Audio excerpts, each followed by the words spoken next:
ਅਸੀਂ ਇਹਨਾਂ ਦਾ ਗ੍ਰਿਫ ਵਾਲਿਆਂ ਦਾ ਬਹੁਤ ਜ਼ਿਆਦਾ ਸ਼ੁਕਰੀਆ ਅਦਾ ਕਰਨੇ ਆ ਕਿ ਜਿਨ੍ਹਾਂ ਦੇ ਅੰਡਰੇ ਰੋਡ ਆਣ ਕਰਕੇ ਤੇ ਇਹ ਬੈਲੀ ਬ੍ਰਿਜ ਦਾ ਅਸੀਂ ਇਹਨਾਂ ਨਾਲ ਗੱਲ ਕੀਤੀ। ਸਾਡੇ ਜਈ ਸਾਹਿਬ ਨੇ ਇੱਥੇ ਮਹਾਂਵੀਰ ਸਾਹਿਬ ਤਰਸੇਮ ਸਾਹਿਬ ਤੇ ਜਦੋਂ ਇਹਨਾਂ ਆ ਕੇ ਇੱਥੇ ਸਾਡੇ ਏਰੀਏ 'ਚ ਦੇਖਿਆ ਤੇ ਸਾਨੂੰ ਇਹਨਾਂ ਪੁੱਛਿਆ, ਕਹਿੰਦੇ ਯਾਰ ਤੁਸੀਂ ਇੰਨੀ ਤੁਹਾਡੀ ਉਮਰ ਹੋ ਗਈ ਆ ਤੇ ਅੱਜ ਤੱਕ ਤੋਂ ਅਸੀਂ ਕਿੱਦਾਂ ਗੁਜ਼ਾਰਾ ਕਰ ਰਹੇ ਇੱਥੇ।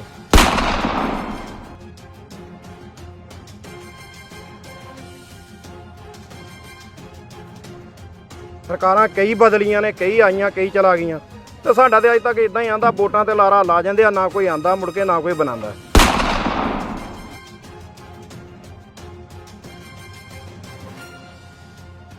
पंद्रह 16 ਦਿਨਾਂ ਦੇ ਵਿੱਚ ਪੁਲ ਬਣਾਤਾ ਤੇ ਸਾਡੇ ਜਿਹੜੇ ਬੱਚੇ ਸੀ ਮਈ ਮਹੀਨੇ ਤੋਂ ਲੈ ਕੇ ਤੇ ਅਕਤੂਬਰ ਮਹੀਨੇ ਤੱਕ ਸਾਡੇ ਬੱਚਿਆਂ ਦਾ ਸਕੂਲ ਜਾਣ ਦਾ ਬਹੁਤ ਆਣਾ ਜਾਣਾ ਜਿਹੜਾ ਸੀ ਬੇਹਾਲ ਸੀ, ਨਾ ਕੋਈ ਆ ਸਕਦਾ ਸੀ ਨਾ ਜਾ ਸਕਦਾ ਸੀ।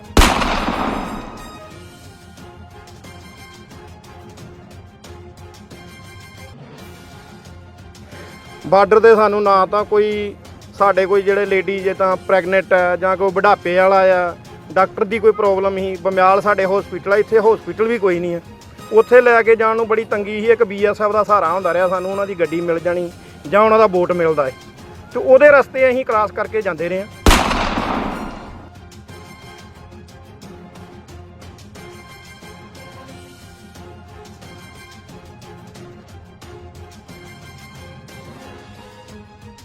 बहत्तर 74 साल हो गए ने साडा देश आज़ाद होए नूं। अज असीं अपनी जिहड़ी आज़ादी आ, मैं सही मायने च अज मनदे आ कि असीं भी भारत दे नाल मिले आ।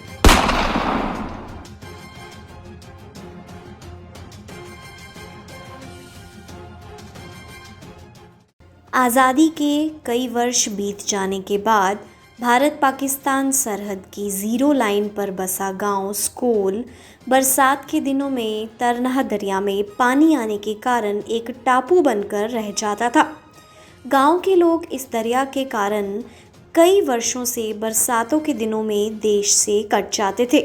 वहीं अब ग्रिफ विभाग के सहयोग से इस तरनाह दरिया के ऊपर एक पुल का निर्माण किया गया है। पुल बन जाने के बाद गांव वासियों में खुशी की लहर है। मेरा नाम जी सुरजीत सिंह है।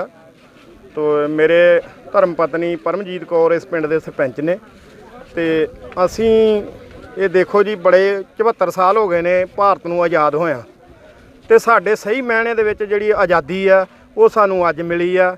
ये बड़ा असीं इन्हां दा ग्रिफ वालियां दा बहुत ज़्यादा शुक्रिया अदा करने आ कि जिन्हां दे अंडरे रोड आण करके ਤੇ ਇਹ ਬੈਲੀ ਬ੍ਰਿਜ ਦਾ ਅਸੀਂ ਇਹਨਾਂ ਨਾਲ ਗੱਲ ਕੀਤੀ। ਸਾਡੇ ਜਈ ਸਾਹਿਬ ਨੇ ਇੱਥੇ ਮਹਾਂਵੀਰ ਸਾਹਿਬ ਤਰਸੇਮ ਸਾਹਿਬ ਤੇ ਜਦੋਂ ਇਹਨਾਂ ਆ ਕੇ ਇੱਥੇ ਸਾਡੇ ਏਰੀਏ 'ਚ ਦੇਖਿਆ ਤੇ ਸਾਨੂੰ ਇਹਨਾਂ ਪੁੱਛਿਆ, ਕਹਿੰਦੇ ਯਾਰ ਤੁਸੀਂ ਇੰਨੀ ਤੁਹਾਡੀ ਉਮਰ ਹੋ ਗਈ ਆ ਤੇ ਅੱਜ ਤੱਕ ਤੋਂ ਅਸੀਂ ਕਿੱਦਾਂ ਗੁਜ਼ਾਰਾ ਕਰ ਰਹੇ ਹੋ ਇੱਥੇ।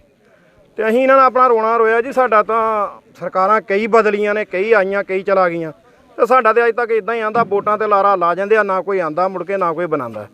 ਤੇ ਇਹਨਾਂ ਦੀ ਮਿਹਨਤ ਸਦਕਾ ਇਹ ਕਹਿੰਦੇ ਵੀ ਇਹ ਤਾਂ ਬੜੀ ਗੱਲ ਨਹੀਂ ਹੈ ਸਾਡੇ ਵਾਸਤੇ, ਅਗਰ ਤੁਸੀਂ ਆਪਣੀ ਟਰਾਈ ਕਰੋ ਜਾਂ ਸਾਡੇ ਮਹਿਕਮੇ ਨੂੰ ਦੱਸੋਗੇ ਤੇ ਇਹ ਪੁਲ ਤੁਹਾਡੇ ਵਾਸਤੇ ਅਸੀਂ ਜਿਹੜਾ 1-2 ਮਹੀਨੇ ਦੇ ਵਿੱਚ ਤਿਆਰ ਕਰ ਸਕਦੇ ਹਾਂ। ਜਿੱਦਾਂ ਹੀ ਇਹਨਾਂ ਆਪਣਾ ਰੋਡ ਦਾ ਕੰਮ ਸ਼ੁਰੂ ਕੀਤਾ ਤੇ ਅਸੀਂ ਵੀ ਆਪਣੀ ਪੰਚਾਇਤ ਨੂੰ ਲੈ ਕੇ ਸ਼ਾਂਬੇ ਇਹਨਾਂ ਦਾ ਹੈੱਡਕੁਆਟਰ ਆ, ਕਮਾਂਡੈਂਟ ਬੈਠਦਾ ਉੱਥੇ ਅਸੀਂ ਘੱਟੋ ਘੱਟ ਕੋਈ 5-6 ਚੱਕਰ ਗਏ ਆ, ਉਹਨਾਂ ਨੂੰ ਕਿਹਾ, ਲੇਕਿਨ ਜਾਣ ਤੋਂ ਬਾਅਦ ਉਹਨਾਂ ਸਾਡੀ ਗੱਲ ਵੀ ਮੰਨੀ ਆ।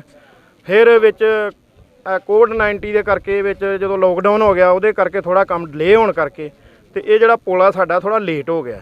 ਬਾਕੀ ਹੁਣ ਜਿੱਦਾਂ ਹੀ ਪਹਿਲੇ ਉਹ ਦੂਸਰਾ ਪੱਕਾ ਬ੍ਰਿਜ ਵੀ ਸਾਡਾ ਪਾਸ ਹੋ ਰੱਖਿਆ ਤੇ ਉਹਦੀ ਥੋੜ੍ਹੀ ਕੰਮ ਡਿਲੇ ਹੋਣ ਕਰਕੇ ਦੁਬਾਰਾ ਫਿਰ ਇਹਨਾਂ ਨੂੰ ਪ੍ਰੋਸੈਸ ਮਿਲਿਆ ਕਿ ਇਹ ਨਹੀਂ ਤੁਸੀਂ ਇਹਨਾਂ ਨੂੰ ਪੁਲ ਬਣਾ ਕੇ ਦਿਓ ਤੇ ਜਿਸ ਕਰਕੇ ਨਾ ਬੜੀ ਜਲਦੀ ਆ 15-16 ਦਿਨਾਂ ਦੇ ਵਿੱਚ ਪੁਲ ਬਣਾਤਾ। ਤੇ ਸਾਡੇ ਜਿਹੜੇ ਬੱਚੇ ਸੀ ਮਈ ਮਹੀਨੇ ਤੋਂ ਲੈ ਕੇ ਤੇ ਅਕਤੂਬਰ ਮਹੀਨੇ ਤੱਕ ਸਾਡੇ ਬੱਚਿਆਂ ਦਾ ਸਕੂਲ ਜਾਣ ਦਾ ਬਹੁਤ ਆਣਾ ਜਾਣਾ ਜਿਹੜਾ ਸੀ ਬੇਹਾਲ ਸੀ, ਨਾ ਕੋਈ ਆ ਸਕਦਾ ਸੀ ਨਾ ਜਾ ਸਕਦਾ ਸੀ। ਬਾਰਡਰ ਤੇ ਸਾਨੂੰ ਨਾ ਤਾਂ ਕੋਈ ਸਾਡੇ ਕੋਈ ਜਿਹੜੇ ਲੇਡੀ ਜੇ ਤਾਂ ਪ੍ਰੈਗਨੈਂਟ ਹੈ ਜਾਂ ਕੋਈ ਬੁਢਾਪੇ ਵਾਲਾ ਆ, ਡਾਕਟਰ ਦੀ ਕੋਈ ਪ੍ਰੋਬਲਮ ਸੀ। ਬਮਿਆਲ ਸਾਡੇ ਹਸਪੀਟਲ ਆ, ਇੱਥੇ ਹਸਪੀਟਲ ਵੀ ਕੋਈ ਨਹੀਂ ਹੈ। ਉੱਥੇ ਲੈ ਕੇ ਜਾਣ ਨੂੰ ਬੜੀ ਤੰਗੀ ਸੀ। ਇੱਕ BSF ਦਾ ਸਹਾਰਾ ਹੁੰਦਾ ਰਿਹਾ ਸਾਨੂੰ, ਉਹਨਾਂ ਦੀ ਗੱਡੀ ਮਿਲ ਜਾਣੀ ਜਾਂ ਉਹਨਾਂ ਦਾ ਬੋਟ ਮਿਲਦਾ ਹੈ ਤੇ ਉਹਦੇ ਰਸਤੇ ਅਸੀਂ ਕ੍ਰਾਸ ਕਰਕੇ ਜਾਂਦੇ ਰਹੇ ਹਾਂ। ਤੇ ਹੁਣ ਅੱਜ ਚਲੋ 72-74 ਸਾਲ ਹੋ ਗਏ ਨੇ ਸਾਡਾ ਦੇਸ਼ ਆਜ਼ਾਦ ਹੋਏ ਨੂੰ। ਅੱਜ ਅਸੀਂ ਆਪਣੀ ਜਿਹੜੀ ਆਜ਼ਾਦੀ ਆ, ਮੈਂ ਸਹੀ ਮਾयने 'ਚ ਅੱਜ ਮੰਨਦੇ ਹਾਂ ਕਿ ਅਸੀਂ ਵੀ ਭਾਰਤ ਦੇ ਨਾਲ ਮਿਲੇ ਹਾਂ। वहीं इस बारे में ग्रिफ के चीफ इंजीनियर ने बताया कि इस इलाके के लोगों को पुल की बहुत ज़रूरत थी और अब उनकी यह ज़रूरत पूरी हो गई है। नहीं, ये बहुत ज़रूरी था ब्रिज। जैसे मेरे को बताया गया है कि हर बरसात में जो हम पोर्टलैंड ब्रिज लगाते थे, ये निकालते थे, एंड उसके बाद कोई गाड़ियाँ क्रॉस नहीं हो पाती थी।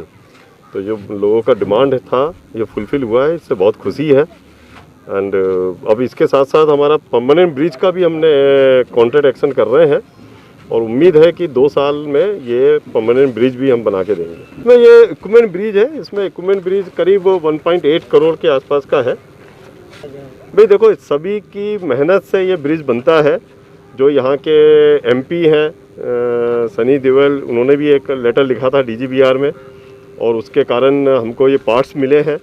जितने भी लोकल हैं, विलेजर्स हैं, सबकी कोशिश से ये ब्रिज बना है।